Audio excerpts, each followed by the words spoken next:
Electrical machines chapter में आज हम स्टडी करने वाले हैं 3 फेज इंडक्शन मोटर के बारे में। तो जो 3 फेज इंडक्शन है उसका कंस्ट्रक्शन कुछ इस तरीके से है। हम इनर मोस्ट पार्ट से शुरू करके आउटर मोस्ट पार्ट को देखेंगे। तो ये जो है हर एक पार्ट को अलग करके इस फिगर में दिखाया गया है। ये 3 फेज इंडक्शन मोटर का कटआउट है। तो इसमें से हमें डिफरेंट पार्ट्स दिख रहे हैं और ये एक डिफरेंट तरीके का लुक है जिसमें अलग अलग पार्ट्स को रिमूव करके दिखाया गया है। तो इसको देख के हमें समझ में आएगा कि एक्चुअली 3 फेज इंडक्शन मोटर कैसा दिखता है और उसका कंस्ट्रक्शन किस तरीके से होता है। तो जो 3 फेज इंडक्शन मोटर है उसमें मेनली 2 पार्ट्स है। एक है स्टेशनरी पार्ट जिसको हम बोलेंगे स्टेटर। ये जो स्टेशनरी पार्ट है वो है स्टेटर, इसके अंदर स्टेटर है। और दूसरा है रोटेटिंग पार्ट जिसको हम बोलेंगे रोटर। तो ये जो दिख रहा है वो है रोटर, रोटेटिंग पार्ट। ये है वो रोटर है और इसमें ये रोटर है। तो based on the types of the rotor 3 phase induction motor के 2 टाइप है।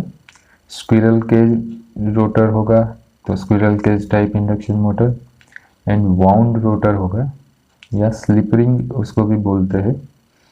तो वाउंड रोटर इंडक्शन मोटर या स्लिप रिंग इंडक्शन मोटर बोलेंगे। तो जो सबसे इनर पार्ट है इंडक्शन मोटर का वो है शाफ्ट। तो जो शाफ्ट है उस पे रोटर कनेक्टेड होता है। शाफ्ट है वो माइल्ड स्टील का बना हुआ रहता है। शाफ्ट के ऊपर रोटर होता है। ठीक है, रोटर के 2 पार्ट्स है, rotor core and rotor winding. अगर वाउंड टाइप रोटर है या स्लिप रिंग टाइप रोटर है तो रोटर वाइंडिंग होगा। अगर स्क्विरल केज टाइप रोटर है तो रोटर बार्स होगी। फिर उसके बाद आता है एयर गैप, मतलब कि जो स्टेटर एंड रोटर है उसके बीच में कोई कनेक्शन नहीं है, एयर गैप है। तो जो रोटर है उसके आउटर साइड पे होगा stator core and stator winding. तो stator core and stator winding इस तरीके से होता है कि जो स्टेटर का इनर पेरिफेरी होता है वहाँ पे स्लॉट्स बने हुए होते हैं और उसमें वाइंडिंग होता है। रोटर में आउटर पेरिफेरी में स्लॉट्स होते हैं और उसमें वाइंडिंग होता है या बार्स लगे हुए होते हैं। तो इसमें हम देख सकते हैं कि ये रोटर है और ये पार्ट जो है वो स्टेटर का है। स्टेटर ये जो आउटर फ्रेम है मोटर की उस पर कनेक्टेड होता है, फिक्स किया रहता है। तो जो आउटर फ्रेम है वो है कास्ट आयरन की बनी हुई। फिर दोनों एंड पे एंड बेल रहते हैं या एंड कवर रहते हैं और कूलिंग के लिए कूलिंग फैन होता है। तो इस तरीके से इसका कंस्ट्रक्शन है। हम जो 2 मेन पार्ट है स्टेटर एंड रोटर उसको छोड़ के बाकी के पार्ट अभी देख लेते हैं और इसमें डिटेल में हम डिस्कस करेंगे। तो जो फ्रेम है आउटर फ्रेम उसका पर्पज है to provide protection to the inner components. जो अंदर के कंपोनेंट्स है उनको ये फ्रेम प्रोटेक्शन प्रोवाइड करता है। To support the stator core and winding and provide protection, ये 2 पर्पज है। ये स्टेटर कोर को भी सपोर्ट करता है, ये जो स्टेटर का कोर है इसके सपोर्ट पे टिका हुआ है, और जो अंदर का वाइंडिंग है वो भी इसके सपोर्ट पे है। तो जो आउटर कवर है उस पे नेम प्लेट होती है। नेम प्लेट पे ये मोटर की पैरामीटर्स लिखे हुए होते हैं, उसका स्पेसिफिकेशन लिखा हुआ होता है कि सिंगल फेज है या 3 फेज है, एसी है या डीसी है। जो कोई भी स्पेसिफिकेशंस है मोटर के, कितने आरपीएम है, कितना वोल्टेज देना है, इसका पावर कंजम्पशन क्या है, वो सब पैरामीटर्स ये नेम प्लेट पे लिखे हुए रहते हैं। ये जो है वायरिंग बॉक्स है जहाँ पे वायरिंग कनेक्ट होते हैं।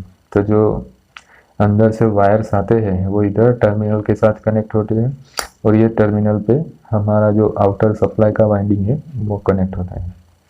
जो एंड कवर है वो इसको क्लोज करने के लिए होता है। शाफ्ट पे एक फैन लगा हुआ होता है। ये फैन का पर्पस है जो इनर कंपोनेंट्स है उनका कूलिंग। तो अंदर जो एयर सर्कुलेशन होना चाहिए वो फैन से होता है, इसलिए अंदर का टेम्परेचर ये मेंटेन करता है।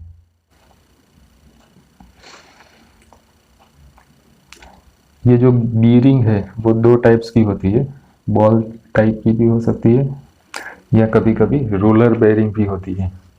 तो बेयरिंग का पर्पज है जब ये शाफ्ट रोटेट होती है तो उस पर मिनिमम फ्रिक्शन हो, वो आसानी से रोटेट हो सके। जैसे आपने साइकिल में भी देखा होगा कि आपके साइकिल के व्हील्स है वहाँ पे बीयरिंग कनेक्टेड होती है। उसका पर्पज यही है कि फ्रिक्शन कम करना, टू रिड्यूस द फ्रिक्शन। अब जो रोटर है उसका जो कोर है वो लेमिनेटेड होता है और उसकी आउटर पेरिफेरी पे स्लॉट्स बने हुए होते हैं। ठीक है, वो स्लॉट्स में सुपर एनेमल्ड कॉपर की वायरिंग रहती है अगर वाउंड टाइप रोटर है। अगर केज टाइप रोटर है तो बार्स कनेक्टेड रहते हैं। जो स्टेटर है उसकी जो कोर है वो high grade silicone steel lamination से बनी हुई रहती है और उसकी इनर पेरिफेरी में स्लॉट्स रहते हैं। तो इसमें भी आपको सेम कंपोनेंट्स दिख रहे हैं। ये टर्मिनल बॉक्स है,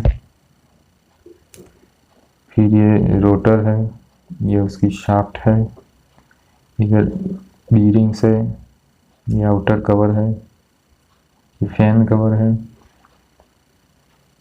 इधर ये फैन कनेक्टेड है, ये लेमिनेटेड रोटर कोर है और ये लेमिनेटेड स्टेटर कोर है और इसमें 3 फेज वाइंडिंग होता है स्टेटर में। जो नीचे का ये पार्ट है वो सपोर्ट के लिए है जहाँ पे मोटर माउंट की जाती है। तो यहाँ पे बोल्ट लगा के मोटर माउंट की जाती है और जो लिफ्टिंग आई है वो मोटर को लिफ्ट करने के लिए है। जो हैवी मोटर्स होती है वो क्रेन से लिफ्ट होती है, तो ये लिफ्टिंग आई के थ्रू मोटर को लिफ्ट करके एक जगह से दूसरी जगह ले जा सकते हैं। तो अभी इसका जो कंस्ट्रक्शन है स्टेटर एंड रोटर का वो हम डिटेल में देखेंगे। तो 3 फेज इंडक्शन मोटर, उसके मेनली 2 पार्ट्स है, स्टेटर जो स्टेशनरी पार्ट है एंड रोटर जो रोटेटिंग पार्ट है। तो जो स्टेशनरी पार्ट है उसको नाम दिया है स्टेटर एंड रोटेटिंग पार्ट को नाम दिया है रोटर, जैसे मैंने अभी इसमें दिखाया आपको।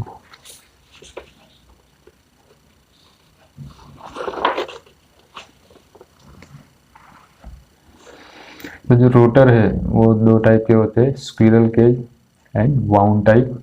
तो अगर स्क्विरल केज टाइप रोटर है तो वो इंडक्शन मोटर को हम बोलेंगे स्क्विरल केज इंडक्शन मोटर। अगर वाउंड टाइप रोटर है तो उसको बोलेंगे वाउंड इंडक्शन मोटर या slip ring induction motor. Slip ring इसलिए बोल रहे हैं, आपको मैं कंस्ट्रक्शन में दिखाऊंगा कि उसमें स्लिप रिंग कनेक्टेड रहते हैं।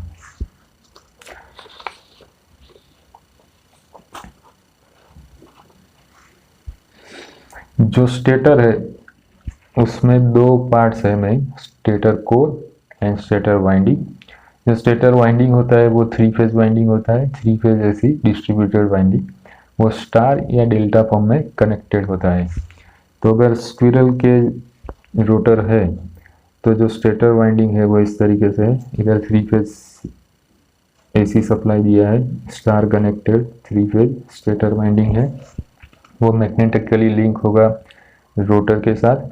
ये जो रोटर है उसका कंस्ट्रक्शन आप देखेंगे तो इट इज केज टाइप।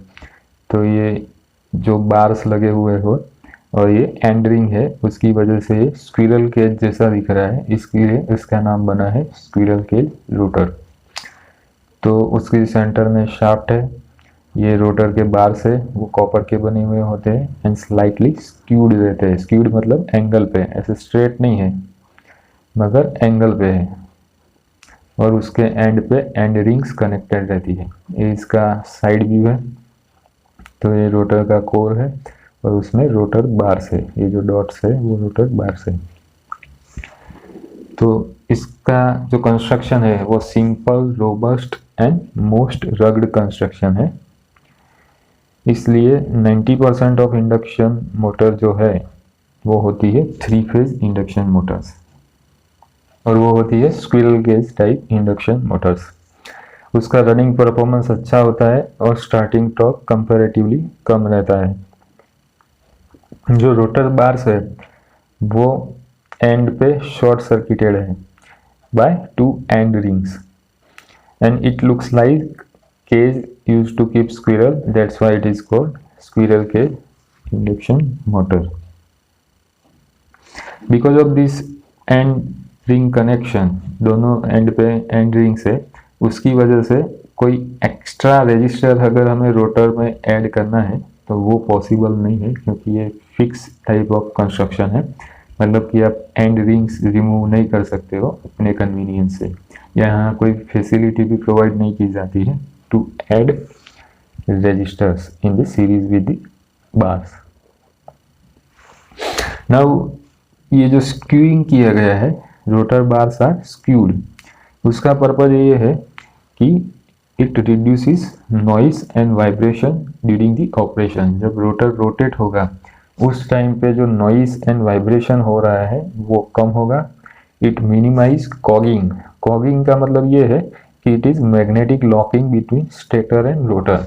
अगर stator magnetic field and rotor magnetic field दोनों मतलब NS सामने आ जाएंगे तो क्या हो जाता है कि मैग्नेटिक लॉकिंग हो जाता है दोनों के बीच में। तो वो कंडीशन अगर रोटर बार स्क्यूड किए हुए है तो वो कंडीशन क्रिएट नहीं होगी। And it reduce the torque defects और to obtain a uniform torque. So because of this skewing, we get uniform torque in case of squirrel cage induction motor.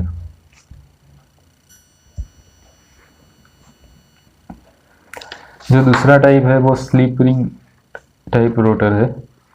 तो उसका कंस्ट्रक्शन इस तरीके से होता है, इधर 3 फेज सप्लाई है, जो स्टेटर वाइंडिंग है वो डेल्टा कनेक्टेड है, एंड ये जो रोटर वाइंडिंग है वो स्टार कनेक्टेड है, 3 फेज रोटर वाइंडिंग है। तो in case of wound type rotor में इस तरीके से स्टार कनेक्टेड वाइंडिंग रहता है। तो insulated conductors are put in slotted rotor core. तो हमने जैसे बात की कि जो रोटर कोर है उसकी आउटर पेरिफेरी पे स्लॉट्स बने हुए हैं, वो स्लॉट्स में से ये वाइंडिंग कनेक्ट किया रहता है। तो वो 3 phase double layer distributed type winding होता है, सिमिलर टू स्टेटर वाइंडिंग। उसका टाइप है 3 phase double layer distributed winding. इधर आप देखोगे तो जो रोटर वाइंडिंग है वो इधर शाफ्ट पे लगी हुई स्लिप रिंग के साथ ये ब्रश के थ्रू कनेक्ट होता है। ये स्लिप रिंग्स है जो शाफ्ट पे कनेक्टेड है, और इधर ये जो डार्क पोर्शन है वो है ब्रश। तो slip ring and brush are used to provide means for connecting external resistors. तो ये जो अरेंजमेंट है उससे क्या होगा कि रोटर वाइंडिंग में अगर हमें कोई एक्सटर्नल रजिस्टर ऐड करना है, इधर आप देख सकते हो कि variable resistors are connected in series with the rotor winding. तो ये जो एक्सटर्नल रजिस्टर है वो हम रोटर वाइंडिंग की सीरीज में ऐड कर सकते हो बिकॉज ऑफ दिस अरेंजमेंट। तो ये जो शाफ्ट पे लगी हुई स्लिप रिंग है वो कॉपर या फॉस्फोरस ब्रॉन्ज की बनी हुई रहती है, और ये जो ब्रश है वो नॉर्मली ग्रेफाइट या कार्बन के रहते हैं। तो एक्सटर्नल रेजिस्टेंस ऐड क्यों करना है? Because it increases the starting torque and decreases starting current. Induction motor का स्टार्टिंग टॉर्क बढ़ाने और उसका स्टार्टिंग करंट कम करने के लिए उसकी रोटर वाइंडिंग में सीरीज में एक्सटर्नल रेजिस्टर्स ऐड किया जाता है।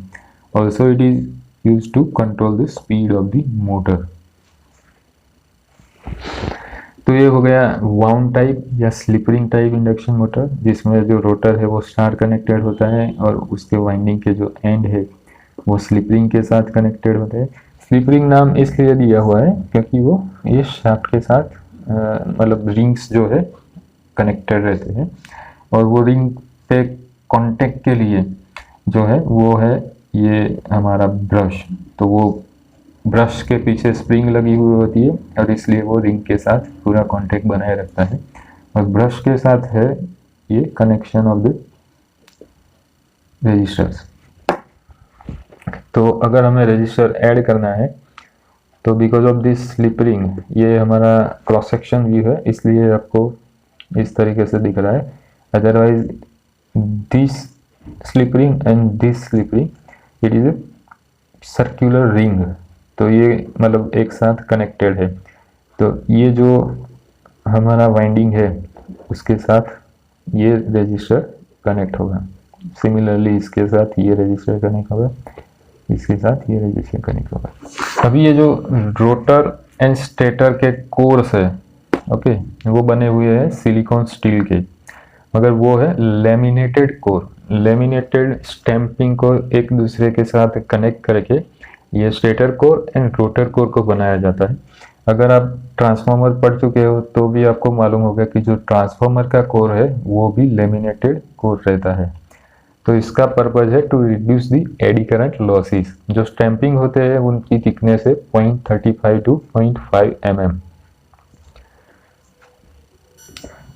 तो जब हम एसी सप्लाई देते हैं कॉइल में जो करंट फ्लो होता है उसकी वजह से जो मैग्नेटिक फ्लक्स प्रोड्यूस होता है उसका नेचर भी ऑल्टरनेटिंग होता है। और because of that alternating nature of the flux, अगर वो फ्लक्स ये कोर के साथ लिंक होता है तो अगर कोर सॉलिड मेटल का बना हुआ है तो क्या होगा कि उसकी सरफेस पे सर्कुलेटिंग करंट प्रोड्यूस होगी because of the alternating nature of the flux. Flux d∅dt है, वेरी हो रहा है, वो फ्लक्स कोर के साथ लिंक हो रहा है, कोर पूरा सॉलिड मेटल का बना हुआ है तो उसमें सर्कुलेटिंग करंट प्रोड्यूस होते हैं।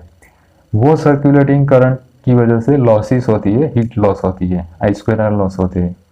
ये लॉसेस को रिड्यूस करने के लिए क्या किया जाता है कि स्टेटर कोर और रोटर कोर या ट्रांसफार्मर की कोर है उसको लेमिनेटेड बनाया जाता है। तो उसको 0.35 to 0.5 mm थिकनेस के स्लॉट्स में कनेक्ट किया जाता है। Each slot is laminated from the others, मतलब वो स्लॉट्स लेमिनेटेड होते हैं, सबको एक दूसरे के साथ कनेक्ट करके पूरा सॉलिड कोर बनाया जाता है।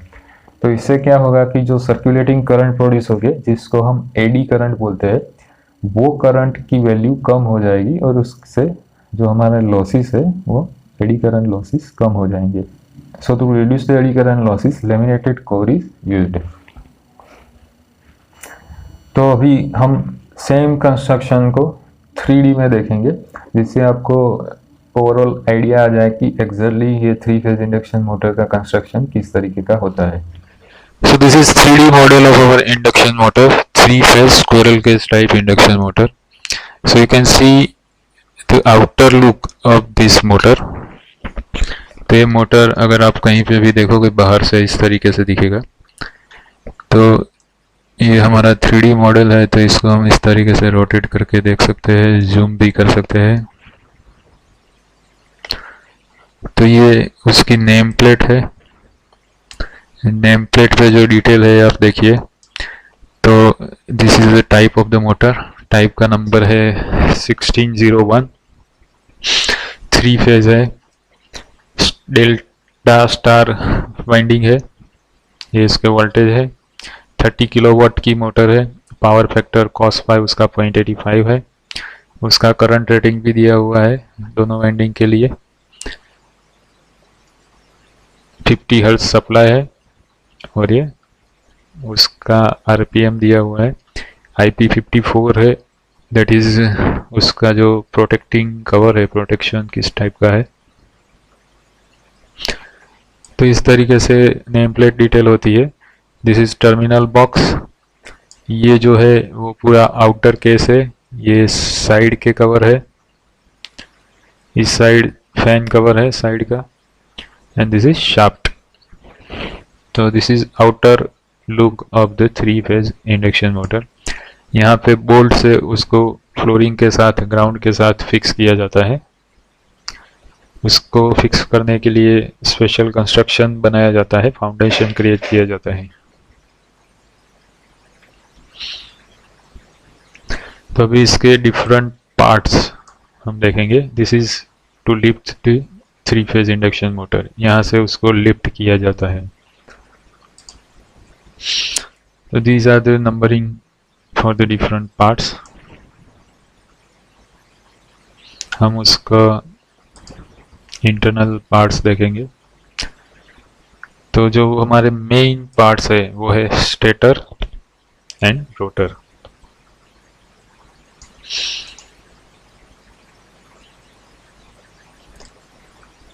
तो मोटर को हम पहले हर एक कंपोनेंट को ओपन कर देते हैं ताकि हमें उसका डिफरेंट पार्ट्स देखने को मिले।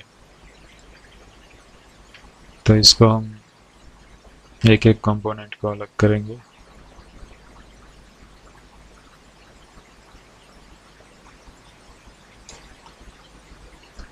ठीक है, तो ये सभी कंपोनेंट्स है। ये रोटर है, रोटेटिंग पार्ट। ये स्टेटर है, स्टेटर वाइंडिंग है। रोटर में रोटर बार्स है because it is squirrel cage induction motor और वो स्क्यूड किए हुए हैं। तो पहले स्टेटर देखते हैं। This is our stator core. Stator contains this insulated winding for 3 phase. ठीक है, इसमें लिखा हुआ है stator is constructed utilising iron to reduce the load losses. तो ये पूरा स्टेटर कोर है जो आयरन का बना हुआ है। ये नॉर्मली ये सिलिकॉन स्टील होता है, उसमें सिलिकॉन कंटेंट मिक्स किया जाता है टू रिड्यूस आयरन लॉसेस। और ये जो है वो कॉपर के बने हुआ वाइंडिंग है। जो कॉपर कलर का है ये पूरा उसके अंदर वाइंडिंग है। स्टेटर कोर में ये स्लॉट्स बने हुए हैं, उसमें वो वाइंडिंग फिट होता है। ये स्लॉट्स में इस तरीके से वाइंडिंग लगाया जाता है। तो ये stator core and stator winding है। फिर है रोटर। तो दिस इज रोटर। शाफ्ट के ऊपर ये रोटर है, ये रोटर कोर है। रोटर कोर के अंदर रोटर बार्स है। These are the rotor bars. ये एंड रिंग है, रोटर बार पे एंड रिंग कनेक्ट की गई है। इसमें कंपोनेंट्स में भी नाम होंगे।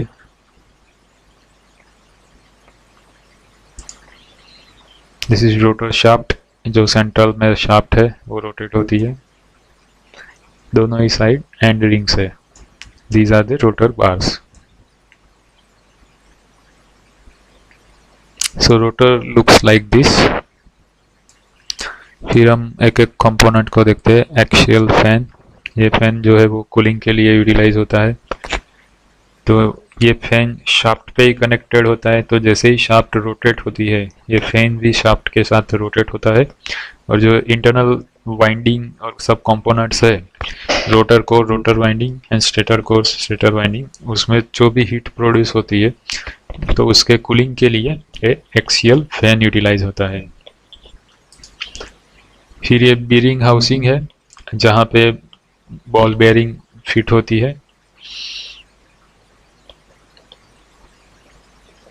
ये टर्मिनल बॉक्स है, यहाँ पे सप्लाई के टर्मिनल और जो वाइंडिंग के टर्मिनल है वो कनेक्ट होते हैं। तो जो हम बाहर से सप्लाई देते हैं दीज आर द लग्स, वो इसमें फिट हो गए और उसके साथ जो एक्सटर्नल सप्लाई है वो वाइंडिंग के साथ कनेक्ट होगा।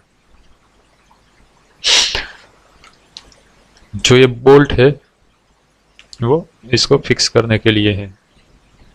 फिर है हैंड रिंग। हैंड रिंग जैसे मैंने बोला ये जो बार्स है रोटर बार्स उनको शॉर्ट करती है। फैन कवर, ये फैन के आउटर साइड में फैन कवर होता है। This is the base. Base जो ग्राउंड के साथ हम फिट करते हैं तो पूरा कंप्लीट वेट इस पे होता है।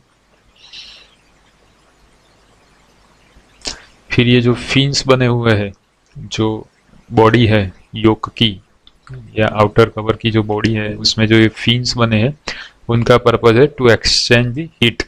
तो ये फिन्स जो है उससे क्या होगा कि जो एयर के साथ कांटेक्ट का एरिया है वो बढ़ेगा, सरफेस एरिया बढ़ेगा तो उसकी वजह से जो हीट ट्रांसफर होगा वो ज़्यादा होगा और कूलिंग जल्दी होगा। तो it is heat exchanger, this is lifting eye, जैसे मैंने अभी दिखाया। तो यहाँ से मोटर को लिफ्ट किया जाता है। ये जो पूरा आउटर पार्ट है इट इज़ मोटर केसिंग या उसको हाउसिंग बोलते हैं। दोनों साइड एंड कवर होते हैं, these are the end covers. End cover के बाद फैन है, फैन के ऊपर फैन कवर है। रोटर शाफ्ट हमने देख लिया। ये बॉल बीयरिंग है, जो बॉल बेरिंग का ये जो स्पेस दिया गया है वहाँ पे वो फिक्स होती है इसमें। तो बॉल बीयरिंग का पर्पज है टू प्रोवाइड लो रेजिस्टेंस, मतलब उसकी वजह से जो शाफ्ट रोटेट होगी उस पर रेजिस्टेंस कम लगेगा और वो फ्रीली रोटेट हो पाएगी। The 3-phase induction motor looks like this in 3D। अब इसको देख सकते हो।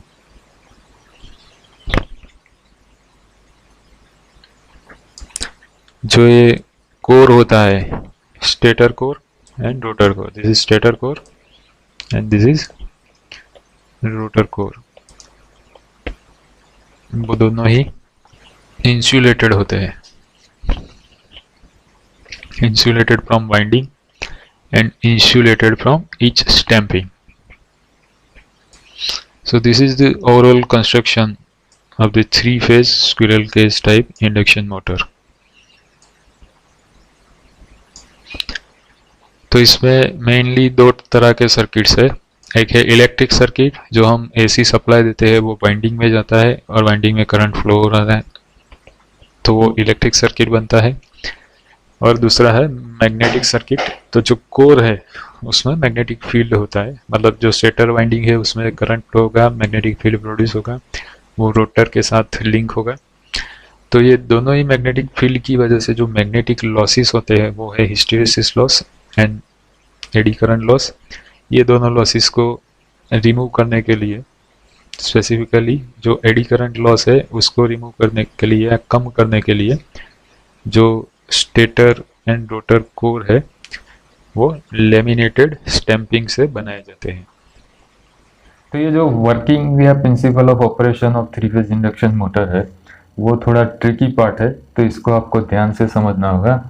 आपने construction of the induction motor समझ लिया है, तो जो स्टेशनरी पार्ट है वो स्टेटर है, जो रोटेटिंग पार्ट है वो रोटर है, दोनों के बीच में एयर गैप है।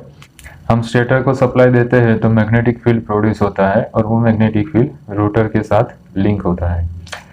तो let us consider one conductor of the rotor at stationary condition. तो इनिशियली जो ये रोटर है हमारा वो स्टेशनरी है, उसका एक कंडक्टर हम कंसीडर कर रहे हैं।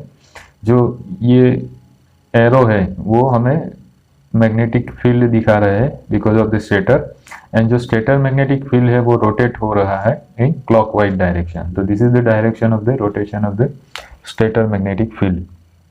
तो हमने पोर्शन लिया है to understand the working of the 3-phase induction motor.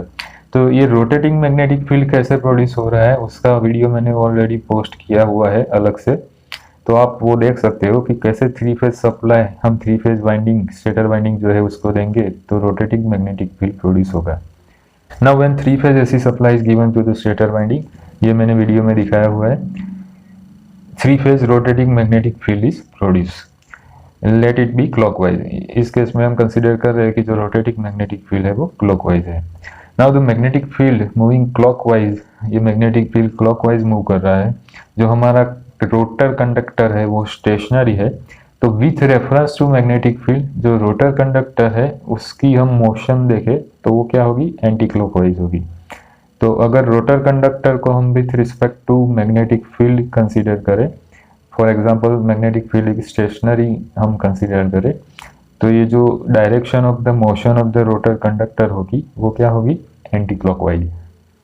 Now by Faraday's law of electromagnetic induction a voltage will induced in the conductor. ये जो कंडक्टर है वो मैग्नेटिक फील्ड को कट कर रहा है, मैग्नेटिक फील्ड रोटेटिंग है उसकी वजह से कंडक्टर मैग्नेटिक फील्ड को कट करेगा और उसकी वजह से EMF इंड्यूस होगा इस कंडक्टर में।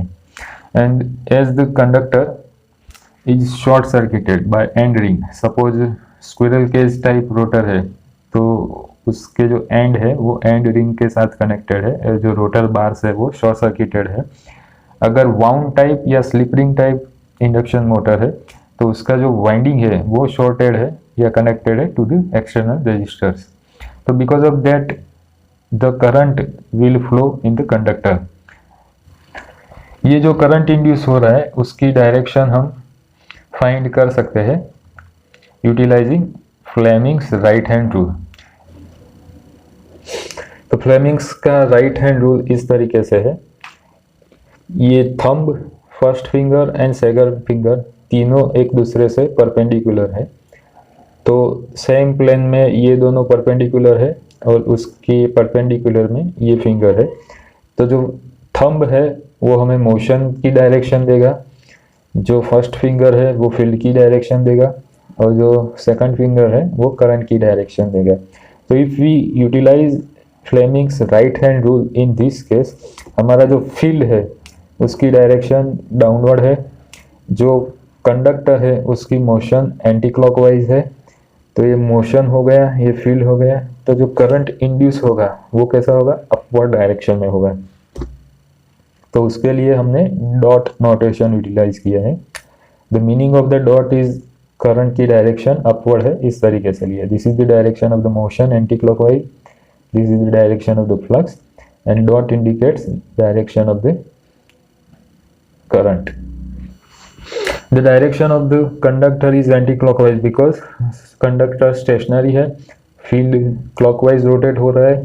तो with reference to this field, the direction of the conductor is anti-clockwise। अगर हम field को stationary माने तो उसके reference में जो conductor की direction हमें मिलेगी वो anti-clockwise है। And in this case, the current we are getting it is in outward direction from this। तो ये current की direction इस case में outward होगी। Now the current in the rotor conductor produces its own magnetic field। तो ये जो current था उसका मैग्नेटिक फील्ड प्रोड्यूस होगा। इस कंडक्टर में करंट फ्लो हो रहा है, उसकी डायरेक्शन हमें मिलेगी राइट हैंड थंब रूल से। तो अगर हम हैंड को, राइट हैंड को इस तरीके से रखें तो जो थंब की डायरेक्शन है वो करंट की डायरेक्शन है और उसकी वजह से जो फील्ड प्रोड्यूस होगा उसकी डायरेक्शन हमें फिंगर की डायरेक्शन से मिलेगी। तो इन this case this is the direction of the current and this is the direction of the field. तो ये जो फील्ड हमें मिल रहा है that is in anti clockwise direction. तो ये जो कंडक्टर है उसमें करंट की डायरेक्शन अपवर्ड है और उसकी वजह से जो फील्ड प्रोड्यूस हो रहा है वो एंटी क्लॉकवाइज डायरेक्शन में है। Now when current carrying conductor is put in a magnetic field, ये करंट कैरिंग कंडक्टर है वो मैग्नेटिक फील्ड में है। A force is produce on it, तो उसको क्या होगा, फोर्स लगेगा उस पर, because this is a magnetic field of the stator. ये जो करंट कैरिंग कंडक्टर है, कंडक्टर में ईएमएफ इंड्यूस हुआ और उसकी वजह से करंट फ्लो होना शुरू हुआ, तो उस पर फोर्स लगेगा। The direction of this force is given by Fleming's left hand rule. तो according to Fleming's left hand rule, same way right hand rule, these two fingers, thumb and first finger in same plane 90 degree with each other and this is 90 degree to this plane. So thumb is giving the direction of the force, first finger is showing the direction of the magnetic field and this is the direction of the current।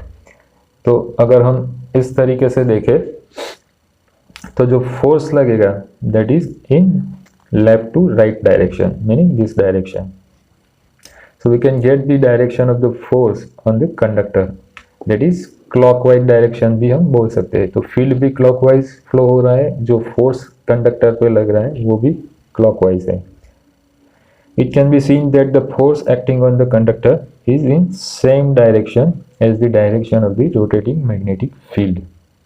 अभी जो rotor conductor है वो rotor की core में, जो core की outer periphery है उसमें बने हुए स्लॉट्स में है। तो जो rotor conductor is in the slots on the circumference of the rotor. So because of that this force acts on the tangential direction to the rotor. तो ये जो रोटर है उसकी टेंजेंशियल डायरेक्शन में ये फोर्स लगेगा एंड उसकी वजह से it will develop a torque on the rotor.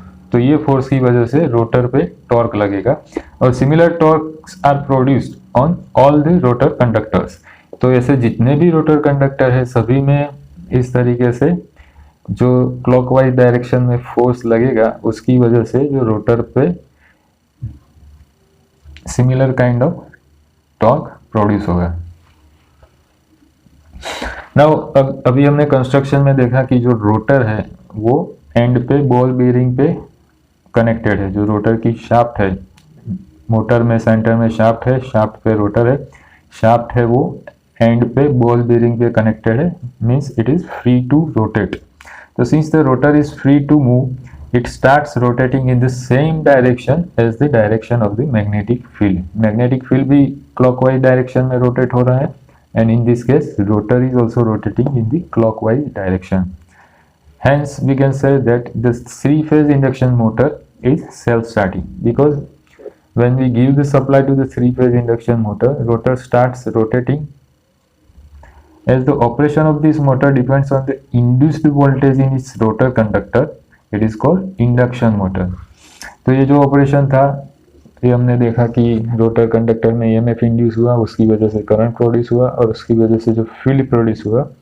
तो ये जो ईएमएफ इंड्यूस हुआ उसकी वजह से मोटर रोटेट कर रहा है, इसलिए इसका नाम है induction motor, because it works on the principle of the electromagnetic induction.